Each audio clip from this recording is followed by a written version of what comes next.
బెల్లుగూడలో bumper offer 3,75,00,000 G+2 4 BHK villa కొనండి. నెలకు 1,00,000 rent guarantee. Terms and conditions apply. నమస్తే, నేను విజయ్.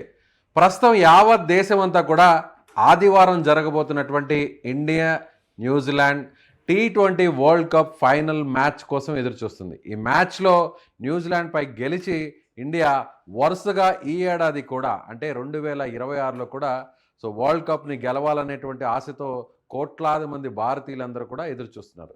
నిజంగా ఈ క్రీడా గణాంకాలన్నింటినీ పక్కన పెడితే అసలు జ్యోతిష్య శాస్త్రం ఏం చెబుతుంది? ఇండియాకి ఈ మ్యాచ్లో గెలిచే అవకాశాలు ఎలా ఉండబోతున్నాయి? ప్లేయర్ల జాతకాలు ఏ విధంగా ఉండబోతున్నాయి? వీటి గురించి డిస్కస్ చేద్దాం. మనతో పాటున్నారు ప్రొఫెసర్, ప్రముఖ జ్యోతిష్యులు ముళ్లపూడి సత్యనారాయణ మూర్తి గారు. నమస్తే. నమస్కారం విజయ్ గారు.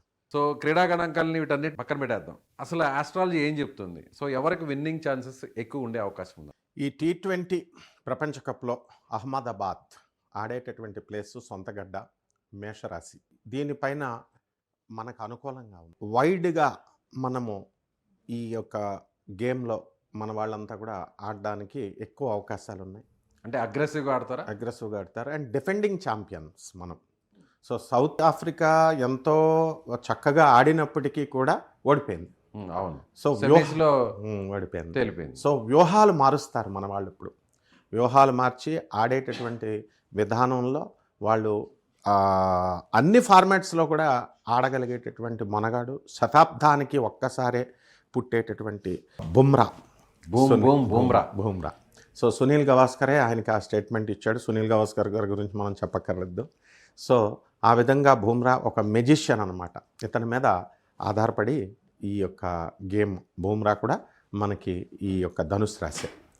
అలాగే భారతదేశం అంటే బుమ్రా ఎక్కువ వికెట్లు కానీ తీయగలిగితే మ్యాచ్ మన వైపు వస్తుందని డెఫినెట్గా.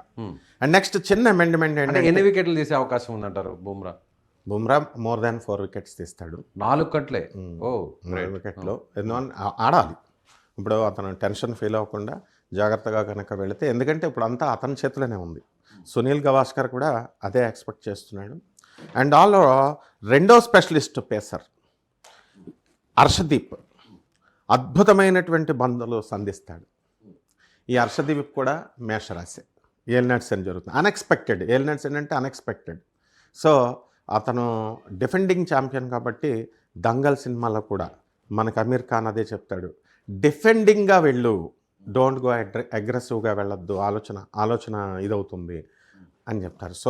భారతదేశం మనం ఎలాగైనా సరే మనం కప్పు కొట్టుకొచ్చేయడం ఖాయం ఈసారి. కానీ హర్షదీప్ సింగ్ మొన్న మ్యాచ్లో లాస్ట్ సెమీస్ మ్యాచ్లో తేలిపోయాడు. 60కి పైగా అతను కూడా రన్స్ ఇవ్వడం జరిగింది.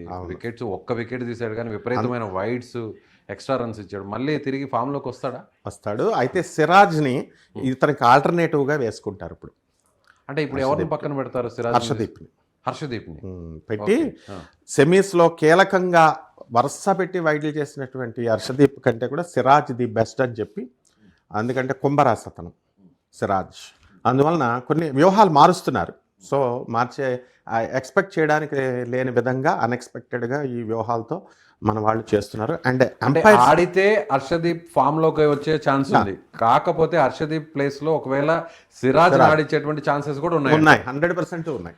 ఓకే. మళ్ళీ మనకి ఈ ఫైనల్ ఎంపైర్స్గా ఇల్లింగ్వర్త్ అండ్ నెక్స్ట్ వార్ఫ్ ఉండడము, and next 3rd and 4th ఎంపైర్స్గా సౌత్ ఆఫ్రికాకు చెందినటువంటి అల్లాహుద్దీన్ పాలేకర్, ఏడ్రియన్ హోల్స్టాక్ని ఐసీసీ డిక్లేర్ చేసింది. వాళ్ళు ఇంగ్లాండ్ వాళ్ళు. ఇల్లింగ్వర్త్, వార్ఫ్ కూడా ఇంపార్షియల్గా వాళ్ళు మన భారతదేశానికి కానీ న్యూజిలాండ్కి కానీ ఇవ్వడం జరుగుతుంది. ఇవన్నీ కూడా మనకి ఫేవర్ అవుతాయి. అలాగే ఇప్పుడు ఇల్లింగ్వర్త్ కూడా last time T20 world cup ఫైనల్లో కూడా ఈయనే అంపైర్గా ఉన్నది. అది కూడా ఒక సెంటిమెంట్ డెఫినెట్గా. అందువలన మనకి ఇప్పుడు కావలసినటువంటి వరుణ చక్రవర్తి సూపర్ 8లో అక్కడి నుంచి ఊహించనిటువంటి ఎదురు దెబ్బ తగిలింది. సెల్ఫ్ కాన్ఫిడెన్స్ కొంచెం దెబ్బతింది. ఇవన్నీ కూడా తీసుకొని మనం కులదీప్ని ఫైనల్లో ఆడించేటటువంటి అవకాశాన్ని పరిశీలిస్తున్నారు. ఓకే. బౌలింగ్లో ఇప్పుడు 2 మార్పులు జరిగే అవకాశం ఉందంటారు. ఒకటి ఏదైతే హర్షదీప్ సింగ్ ప్లేస్లో సిరాజ్ని, మన హైదరాబాద్ బౌలర్ సిరాజ్ని ఆడించే ఛాన్సెస్ ఉండొచ్చు. అదేవిధంగా ఇప్పుడు ఎవరైతే వరుణ్ చక్రవర్తి తేలిపోయాడో ఆల్రెడీ మనం చూస్తున్నాం లీగ్ మ్యాచెస్లో అన్నీ కూడా వరుసగా సెమీస్లో కూడా తేలిపోయాడు. సో ఆయన ప్లేస్లో మళ్ళీ తిరిగి కుల్దీప్ని ఆడించే ఛాన్స్ ఉంది. సో కుల్దీప్ని ఆడిస్తే కుల్దీప్కి ఏమన్నా వికెట్స్ పడతాయి? డెఫినెట్గా పడతాయి. ఎందువల్లంటే గురుడు జన్మరాశిలో ఉన్నాడు ఆయనకి, మిథున రాశిలో. తర్వాత ఈ యొక్క ఫేవరబిలిటీ రాహు, మనకు ఉన్నటువంటి రాహు, కుజ, బుధ, శుక్ర గ్రహాలన్నీ కూడా మనకి కుంభరాశిలో ఉండడము, శని వక్రించి మీనరాశిలో ఉండడము, ఈ కులదీప్ని కనుక ఫైనల్లో ఆడించేటటువంటి అవకాశాన్ని కనుక పరిశీలిస్తే డెఫినెట్గా మనం ఇండియా గెలవడానికి అవకాశాలు ఉన్నాయి. రైట్. అలాగే ఫార్మాట్ ఏదైనా సరే బంతి చేతికిస్తే చాలు సానుకూల రిజల్ట్ని రప్పించేటటువంటి బూమ్రా మీదే మొత్తం మ్యాచ్ అంతా కూడా ఉంది. సో ఈ విధంగా మనకున్నటువంటి జట్టుని మనం సాధికారకంగా ప్రజెంట్ చేసుకోలేకపోవడం, మనకున్నటువంటి కొన్ని లోపాలను అధిగమించాలి మనం. ఇక బ్యాటింగ్ విషయానికి వస్తే ఎలా ఉందంటారు? బ్యాటింగ్లో అభిషేక్ శర్మ, అందరూ ఇప్పుడు అభిషేక్ శర్మ గురించి మాట్లాడుతున్నాడు. అసలు టీంలో ఉంటాడా ఉండడా? So T20 world cup start అయ్యక ముందు వరకు కూడా అద్భుతమైన ఫామ్లో ఉన్నాడు, ఒంటి చేత్తో మ్యాచ్ని గెలిపించాడు. బట్ వరల్డ్ కప్లోకి రాగానే వరుసగా డకౌట్స్, ఒక్క జింబాబ్వే మ్యాచ్ తప్ప మిగిలిన అన్ని మ్యాచ్ల్లో కూడా తెలిపాడు. సచిన్ టెండూల్కర్ సొంత రికార్డులు ఎన్నో ఉన్నాయి. అటువంటి ఆయన వరల్డ్ కప్లో ఆయన ఏ ప్రతిభ చూపించకపోయినా మన వాళ్ళంతా తీసుకొచ్చారుగా. ఆ విధంగా ఇతన్ని కూడా ఇప్పుడు పికప్ అవుతాడు. కొనసాగిస్తారా? టీంలో ఉంటాడా? కొనసాగిస్తారు. అదే అంటున్నారు, వ్యూహాలు మారుస్తారు అన్ఎక్స్పెక్టెడ్గా. ఎందువలనంటే అంటే నేను అడిగేది జ్యోతిష శాస్త్ర ప్రకారం అభిషేక్ శర్మ టీంలో ఉంటాడా ఉండడా? ఉంటాడు. ఉంటే ఆడతాడా? ఆడతాడు. ఓకే, డెఫినెట్గా ఆడతాడు. అంతేకాకుండా మన జట్టు ఇప్పుడు సొంత గడ్డ మీద ఎప్పుడూ మనం ఎవరికి ఛాన్స్ ఇవ్వలేదు. తర్వాత ఏ ఫార్మాట్లో అయినా సరే వరల్డ్ కప్ గెలిచిన చరిత్ర మంది. అదే లెగసీని కొనసాగిస్తూ మనం వస్తాం. అండ్ డెఫినెట్గా టోర్నీలో జట్టు ప్రదర్శన అనేటటువంటి సాధికారకంగా ఉండాలి. అది లేదు మనకి, అది ఒక బలహీనత మనకి. అలాగే స్పష్టంగా టీమిండియా పడుతూ లేస్తూ ఇప్పుడు ఫైనల్కి వచ్చింది. కానీ ఇప్పుడు మనకున్నటువంటి గ్రహాలు మారుతున్నాయి, ఇప్పుడు దగ్గరకు వచ్చేసాం. సో కస్ప పీరియడ్లో ఉన్నాం మనము. So the Venus is going to change. On 14th వచ్చేసరికి Ravi is going to change from Aquarius to Pisces, కుంభరాశి నుంచి మీన రాశి. ఆ విధంగా ఈ అభిజిత్ లగ్నాలలో ఈ మ్యాచ్ను పెట్టడం, ఈ అనూహ్యమైనటువంటి విధానంలో మనం కప్ కొట్టుకొచ్చేసేయడం, అందులో డౌటే లేదు. అండ్ ఇంగ్లాండ్నే తీసేసాం. అసలు క్రికెట్ పుట్టిందే వాళ్ళు.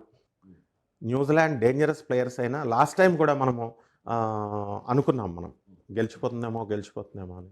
So we should never underestimate the Indian team. And they are very energetic. ఆస్ట్రాలజికల్గా కూడా ఫిజికల్గా కూడా మనకి 100% ఎక్కువ ఛాన్సెస్ ఉన్నాయి. ఓకే, ఎంత స్కోర్ చేసే ఛాన్స్ ఉంటుందంటారు? మనకి ఫస్ట్ బ్యాటింగ్ ఒకవేళ ఇండియా వస్తే ఎన్ని రన్స్ కొట్టే ఛాన్స్ ఉందంటారు? స్కోర్ మామూలే. మొన్న కొట్టిన దాని మీద ఒక 10, 260 కొడతారా? More than nearly to 300. 300. చాలా మంది వీడియో చూస్తుంటారు సత్యనారాయణ మూర్తి గారు, కింద కామెంట్స్ కూడా వస్తుంటాయి. సో 300 రన్స్ కొట్టడం అంటే అంత ఆషామాషి కాదు, అందులో కూడా వరల్డ్ కప్ ఫైనల్లో. Yes, that is the spirit of an Indian. Indians are lions. We are now the third super stars economic రంగంలో.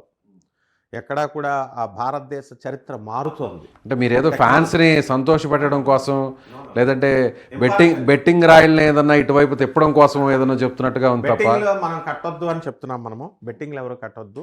ఈ టీమ్ స్పిరిట్ ఉండాలి, గేమ్ స్పిరిట్ ఉండాలి. మన వీనస్ మీనరాశిలోకి వెళుతున్నాడు.